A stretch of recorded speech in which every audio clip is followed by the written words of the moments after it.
अस्सलाम वालेकुम, मां आहियां तव्हांजी पंहिंजी साजदा सिकंदर उर्फ बेबी।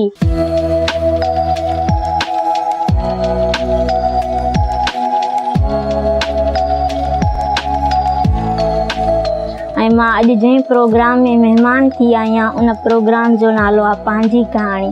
तव्हां प्रोग्राम त खोड़ सारा ॾिठा हूंदा, असांजा कॉमेडी बि ॾिठा हूंदा ऐं एंटरटेनमेंट वारा प्रोग्राम बि ॾिठा हूंदा, पर हीउ जेको प्रोग्राम अथव न इहो थोरो हटके अथव।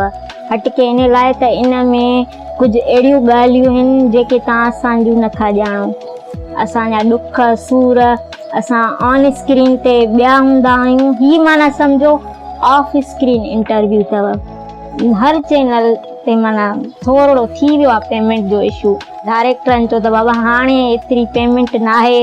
ज़ाहिरी ॻाल्हि आहे त जहिड़ा के तौर त मां मशहूरु आहियां उहो तव्हां मुंहिंजे घर वारे खे ई पुछंदो, चवंदो हिन जहिड़ी शातिर न कॾहिं ॼाई हूंदी।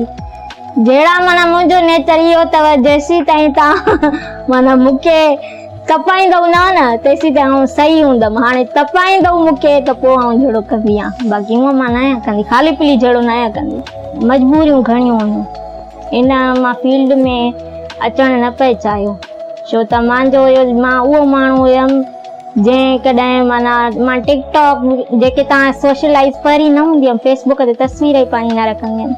पोइ माना एॾियूं मजबूरियूं थी वियूं पैदा जो मूंखे स्क्रीन ते अचिणो पियो। इन खां अॻु मां हाइपर स्टार में उते मां 2-3 ॾींहं या 4 ॾींहं उते मां ड्यूटी करे चुकी हुयमि ऐं उहा टफ पई मूंखे लॻे ड्यूटी, छो त नंढिड़ो मुंहिंजो उहो उते माना सफ़ा नंढिड़ो हुयो 9 महीननि जो, उन खे मां कंहिंखे ॾियां। काफ़ी कोशिशि कई स्टोर्स ते, जे खिलोननि जा आहिनि तारिक रोड ते आहे, जेज़प आहे, काफ़ी स्टोर आहिनि, उन्हनि ते बीहण जी कोशिशि कई मूं स्टोर्स ते, पर हाइट जे हवाले सां इशू पियो थिए। ज़ाहिरी ॻाल्हि आहे उते जेके छोकिरियूं हूंदियूं आहिनि उन्हनि जी पघार बि सुठी हूंदी आहे। माना मां ॾाढी कोशिशि कई त मां ही माना थोरी अजीब हुई दुनिया मुंहिंजे लाइ, पर ज़ाहिरी ॻाल्हि आहे जॾहिं सभु दरवाज़ा बंदि थी वेंदा आहिनि, हीअ दरवाज़ो मीडिया जो माना ओपन हो मुंहिंजे लाइ, त मां चयो ट्राए करे ॾिसां। मूंखे न हुई ख़बर टीवी छा आहे, हर शइ में फ़र्क़ु अचे वियो आहे, पेमेंट्स में अचे वियो आहे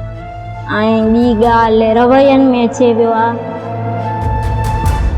शायदि इहो आहे त हिते असां वटि घणी गुरबत आहे, उते वरी न आहे एॾी।